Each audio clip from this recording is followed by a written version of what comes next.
My name is Fairlight. Welcome to Airy Fairy Tarot. All right, y'all, you can't make this shit up. Today is the No Kings Day. I can hear the celebration going on down the road, and this reading is literally no fucking kings, man. All right, so we start out with the Devil card. This is only the second time I've ever used this deck, and it just really surprises me. So we start out with the Devil card.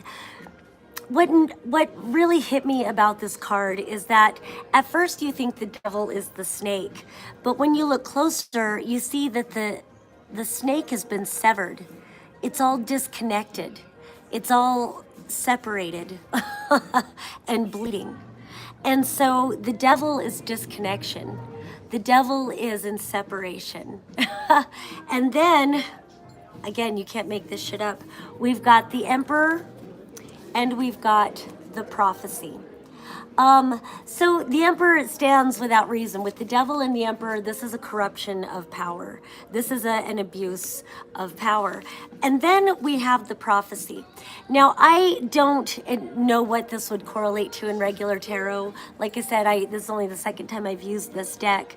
Of course, I don't read hieroglyphics. But the thing that really drew my eye on this card is that here we've got this severed snake that's dying. The connection is dying. And then over here, it looks like this serpent is heading right into the head of this Ankh.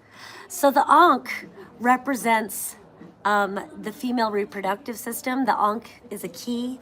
So there's something about this serpent entering the key, unlocking a new world is what it feels like. And it is the prophecy.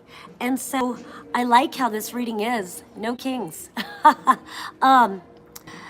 Snakes, I wanted to go more deeply into serpent energy because over here we've also got the high priestess who looks like Medusa. She's got all these snakes coming out of her head.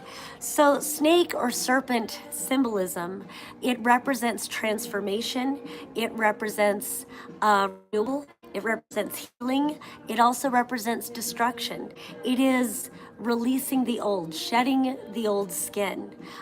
We may get more into that in a minute, but there is something about, it also represents sexual energy. It's that kundalini energy. It's your own creative power, your own sexual energy rising up and empowering you up to your crown.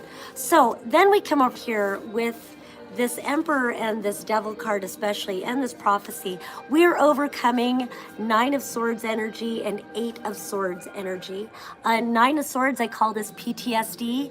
This is being stuck in trauma, being so traumatized throughout your life that it's hard to have hope for the future and almost impossible to live in the present moment because there's such a filter of trauma response, fight or flight, fawn or freeze, and not knowing how to look to the future or even to take action on behalf of your own desires or intentions because you're so worried about outcomes being traumatic once again, being punished, the other shoe's gonna drop. It's like even when things were going well, you go into a panic because, oh no, that means everything's about to fall to shit again. And with this, so with that 8 of Swords again, it's kind of like being stuck in indecision, being stuck in one way of thinking and being used to 4 of Cups, being used to settling for less than you truly want because that feels like the safest option.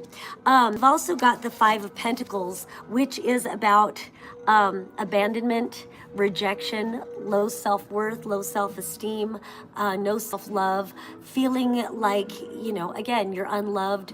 There's no, I don't know, like nobody loves me kind of energy. I'm thinking of that astrology reading when I was looking at Chiron opposing the sun and squaring Jupiter.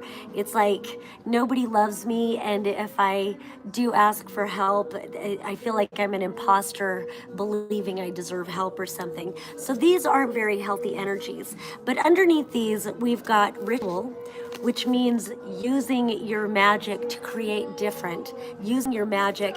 And then we've got solstice. There's something about maybe from here until the winter solstice, I'm not sure, where we just had the equinox. There's something about going to the darkest days.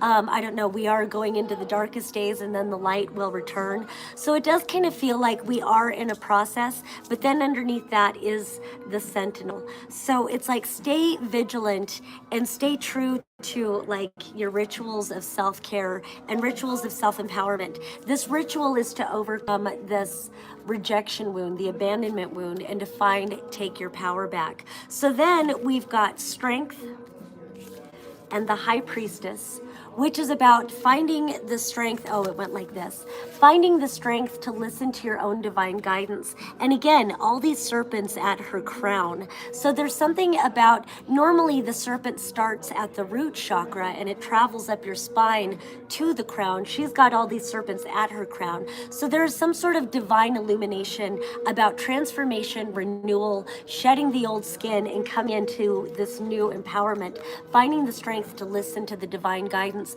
finding the strength to do a ritual to move out of these other energies. What else do we have? We've got the Ace of Coins. I just want to show that about start. It's a new dawn. It's a new day, and a new life for me.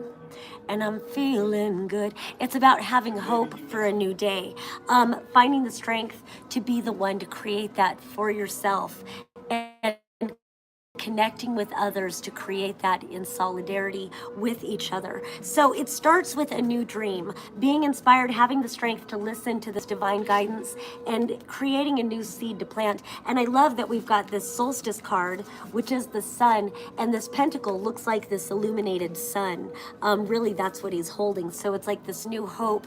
And the sun, your own personal spinning sun, speaks to your solar plexus energy. This is about self-empowerment. So this is about finding seeds of your own self-empowerment and finding the strength to listen to the divine guidance to go after it. Then we've got the Chariot, to really choose your destiny and having the strength and the courage and the wherewithal to actually embrace your power and go in the direction of what is your legacy. Ten of Pentacles, finding your own solid foundation and knowing that you create your reality.